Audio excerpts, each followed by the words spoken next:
right, good morning. Happy Sunday. So I'm home alone. That's a rare occurrence. My wife is off getting her lashes done, so she's gonna come back looking beautiful. And the kids are over at Grandma and Grandpa's house. So, basically I got the house to myself, a little bit of free time. So I figured instead of, drinking coffee and watching the news on a Sunday morning, let's give you guys a gym tour. And there's been quite a few requests since this pandemic has hit. And, yeah, I know it's been a little bit of a struggle for a lot of us, because we're kind of relegated to home training, and some of us don't have, a lot of equipment to work with. So I'm very fortunate to have what I have. I don't take it for granted.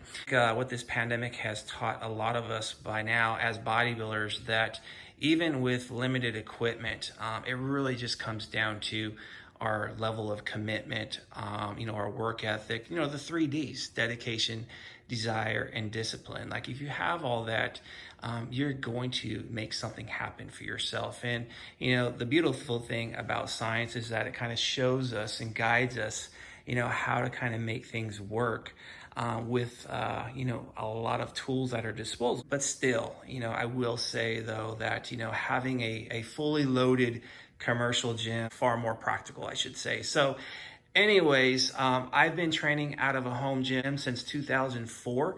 First piece of equipment that I purchased to kind of get me started was this hoist half cage ensemble. And I can't remember the exact model number, but I'm gonna take you guys on this side because that's where basically the model number is, and it's an HF985. So I purchased this back in 2004 for about $1,800. And that also came with a 300-pound weight set. And basically what they said is, hey, we're gonna throw in another, 300-pound weight set. So I had two 300-pound weight sets and that hoist machine for $1,800. So it was a great price back then. Definitely worth the investment, especially the home gym equipment in general. It's been a great investment because over time it pays itself off. It pays itself off that in fact you don't have to pay for gym memberships. Just basically the travel time to and from the gym, the gas and all that. So my gym has definitely paid itself off, 16, 17 years later. But again, this particular piece of equipment, it's still out there. In my opinion, I think for the price, there's probably something else out there that's probably better and maybe even cheaper. So I would definitely do homework if you guys are looking to purchase something. Use Google. Google is your best friend, and just do some research and try to figure out what is the best piece of equipment that you can get to have a lot of versatility. The Smith machine, that is a very useful tool. I know sometimes the Smith machine does get a lot of shit, because people will say it's restricting and it's hard on your joints and things like that. But to me, on some exercises, it's actually been, a saving grace. So I kind of look at, gym equipment, whether it's, hey, just free weight barbells, or, hey, look at this leg press over here. Hey, these are just tools that we can use, and it's really kind of, specific to an individual, how things feel. So the Smith machine for me personally has been a nice tool that I've been able to use in some instances that has really kind of helped my bodybuilding progress along. So I don't really look at equipment as either, hey, this is good or this is bad. It's more like, hey, does this fit for the specific context that maybe someone is under. It's got the rack in the front, so you can do basically anything off of it. You'll notice the barbell is kind of up at the top. So each notch, I can, basically, do anything off of this front rack. Squats, front squat, overhead pressing, even curling in the squat rack. You could do that. I've done RDLs off of this thing. The list goes on. So it's a very versatile piece of equipment that you have. In the back there, I'll take you guys a little closer here, is that it has a pec deck on it. So I can do pec deck. You can do rear flies off of it. Also down here, we have the low pulley system. So, I can do seated cable rows. I can do cable curls. I've done unilateral leg curls off of this. Also, it has the high pulley. So of course you can do all your back work here, your vertical pulling. So again, a very versatile piece of equipment, and for the price I paid back then, it's been well worth that investment. So this thing's like 16, 17 years old now, and it's held up, really well. These Hex dumbbells, at the time when I was purchasing them, I think I bought some at Play It Again Sports. Others, I like this pair of 90s actually were found by my neighbor who was a garbage man. He found those in the garbage can at his work. Someone just threw them in the dumpster. So he's like, hey, I'm going to take those things home. So he basically sandblasted them and he cleaned them up because they were pretty shoddy. And he said, here you go, Jeff. And he gave me a pair of 90s. It's like roughly 50 cents a pound for these Hex dumbbells. And these are purchased quite a while ago. So probably, in the first 2 to 3 years of my home gym is when I collected the dumbbells. So I have, in a sense, on the heavier side of dumbbells, I have 80s all the way up to 100. I have some lighter ones. I have 30s on the ground there, some 10s, 15s, and 20s. To kind of fill the gaps, I bought the Hoist adjustable dumbbells. And I purchased this, I want to say back in 2005 or 6. They go up to 75 pounds. So you can go 10 pounds because the handle's 10 pounds all the way up to 75. So they're very versatile, obviously space saving. The only knock on them is they're a little hard to adjust. So you have to kind of unscrew, this, unwind it, slide the weights in, and then basically tighten it down. So it's a little bit of a pain in the ass to kind of change them out a little bit. But I mean, for the price that I purchased this at, $200 for the weights and the stand. So I can't really knock it, too much. So again, good quality. They're going to last, a lifetime. Adjustable bench here. It inclines, it declines, flat, obviously. The front of it, it has basically this here where I can attach the leg curl, leg extension attachment.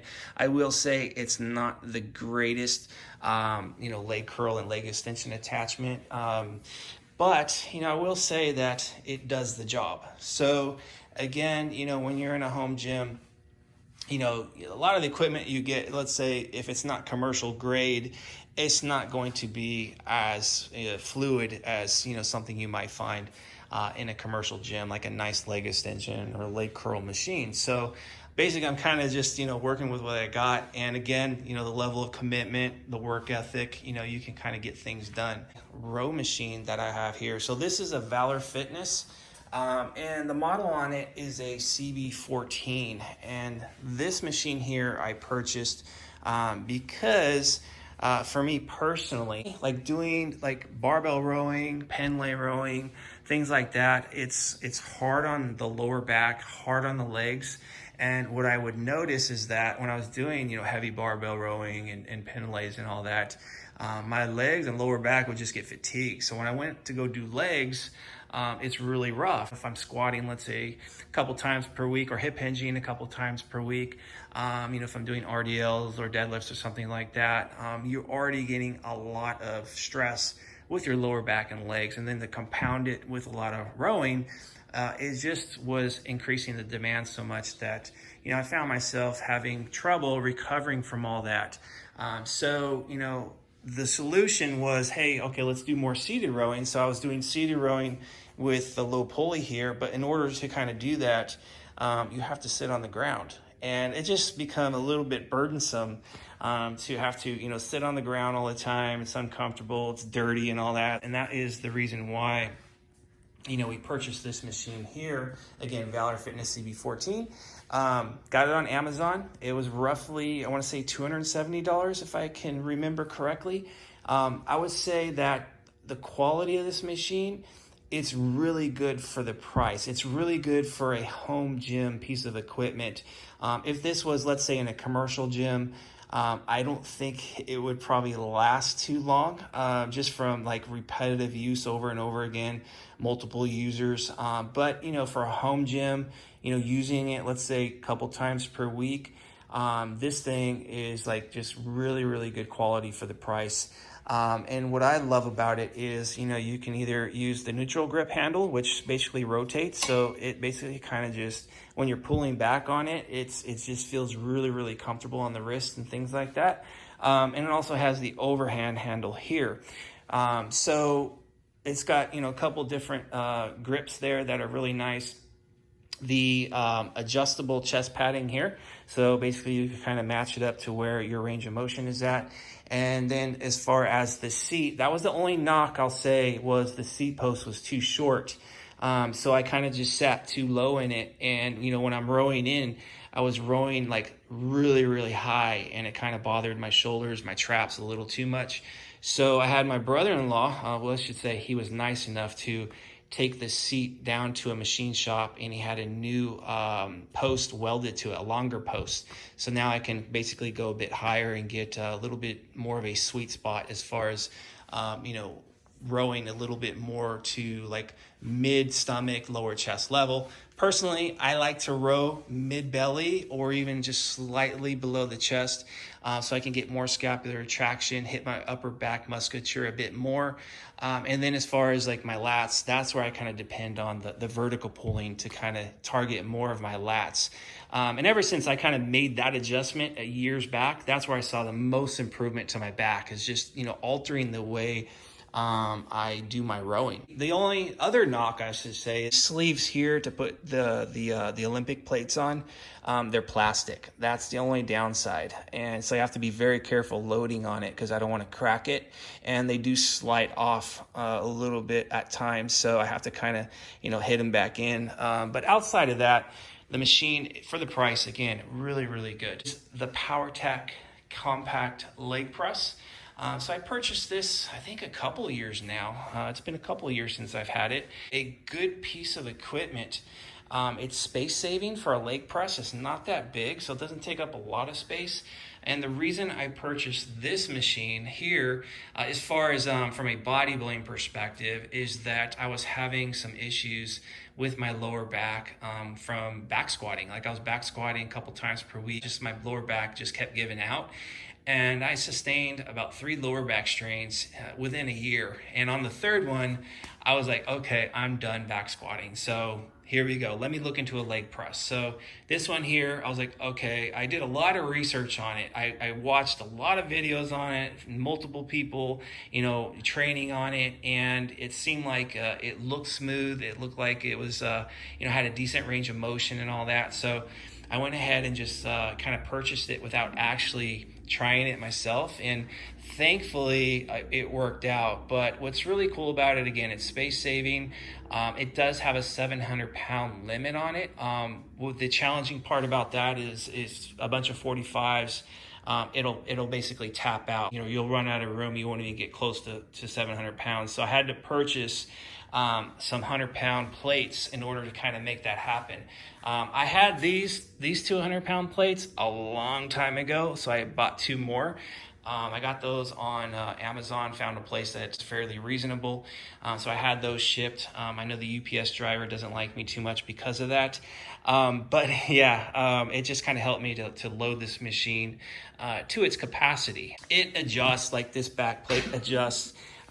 This bottom plate will adjust up or down as well. And also what's really cool is that you'll see in the center here, it's got a hole where you stick this platform in there, and you can do calf raises off of it as well. So again, it's pretty nice machine. It's versatile. It's got good quality to it. It was a little challenging putting it together, but I figured it out, got it together, and it's been a nice addition to the home gym. This is padding that I put on the edges here and just kind of holding it together with this silver tape.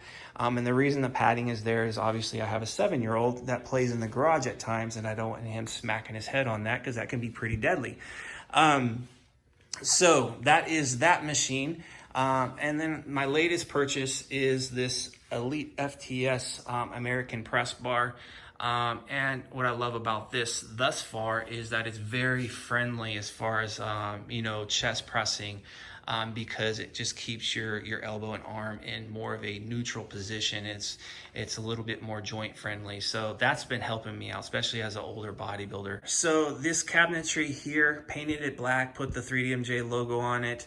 Got my 3DMJ banner over there because I think environment is really important when you're training. Like going into a commercial gym even, I'm sure you guys have probably been in some gyms, you're just like, ooh, just a bad vibe. So just having a nice vibe, good environment that's motivating, that really does help as far as your ability to get the most out of yourself. So I painted this with chalkboard paint. So for me, there's something about like writing like your workouts up on a wall while you're training. It's old school. To me, it's like motivating. And then of course, you know, the 7-year-old will come in here and he draws pictures of people sitting on toilets taking a dump. So, so that's pretty entertaining. Over here is I had a sign made by one of my athletes and good friends, Louis Stoner. He had this made for me, which was really, really cool. And then I got a foam roller here from Barbell One that basically has customized Godfather on it, which is really cool.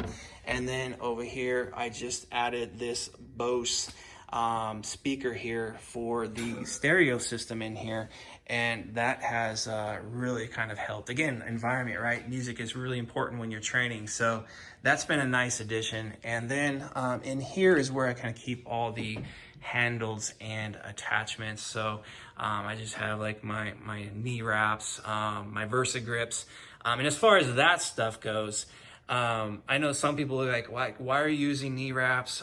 Isn't that gonna hurt your gains and things like that? So to me, as far as knee wraps, sleeves, you know, Versa grips, weight belts, those types of things, to me, if it's going to, you know, mentally help me, because I know for me personally, like having the knee wraps on, it just, there's a sense of comfort there. So whether it's hindering progress, helping progress, like to me, it doesn't really matter. It's more about how I'm feeling training. Do I feel safe? Do I feel comfortable? And if that's the case, like if I feel mentally stable, like secure, confident, then that means my training is going to get better. You know, if let's say I'm using knee wraps and let's say it does hinder progress as far as hypertrophy, like let's say it's 1%, you're not going to get as much out of it. But over time, I'm going to be able to progress anyway, progress loads, progress reps, sets, that type of thing. So the volume is still going to go up even though I have these wraps on. It's just a different baseline I'm kind of working from. So I'm okay with that. Again, for me, it's more about safety and comfort. And as far as Versa grips, like any back movement I'm doing, you know, Versa grips, man, they're just going to give you more grip, more security. You're going to be able to load, you know, your back muscles more because you're not focused on your grip or losing your grip. So to me, it's kind of a no-brainer that, you know, I'm personally going to use those grips on all my back movements, even deadlifts, RDLs, that type of thing. Hey, if it secures the grip, I can load more. I'm all good. I'm not worried about, let's say, like my grip strength or anything like that. I'm not a power lifter. I don't care about grip strength. Gripping, you're still going to work your forearms. So look, I mean, you can see things moving there. So I'm still going to be perfectly fine as far as forearm development as a bodybuilder, so I'm not stressing on that. Moving on, so we have a couple of mag grips for back work. Those are game changers. They just basically help to keep your bicep out of the action. And as far as grip, you don't even need Versa grips on those mag grips, which is surprising, but that's how good those grips are. And I just talked about the Versa grips, how important they are in back work, but with these handles, you don't necessarily need the Versa grips. And then again, I just have, you know, all my attachments in this closet, you know, belts, bands. Down here, I have the leg extension, leg curl attachment for my bench, and then down there the attachment for preacher curls, which I hardly ever use. It's been a long time since I've used that. Maybe I'll pull that out and maybe just give it a whirl again. But that, in a nutshell, is my home gym. Hopefully you guys get something out of it. But I think the main thing is regardless of the type of equipment you have, you could get the most out of your physique. Like if you look at old school bodybuilders from like the early 1900s, look at their equipment, but yet look at their physiques. You know, if you can say you can take a couple of those physiques, put them in today's era, and they would do exceptionally well on a natural bodybuilding stage. So again, it's what's in your heart. So hopefully you guys, again, I got something out of this. Have a great Sunday, and now I'm gonna go back to drinking my coffee and maybe watching the news. But other than that, have a great day.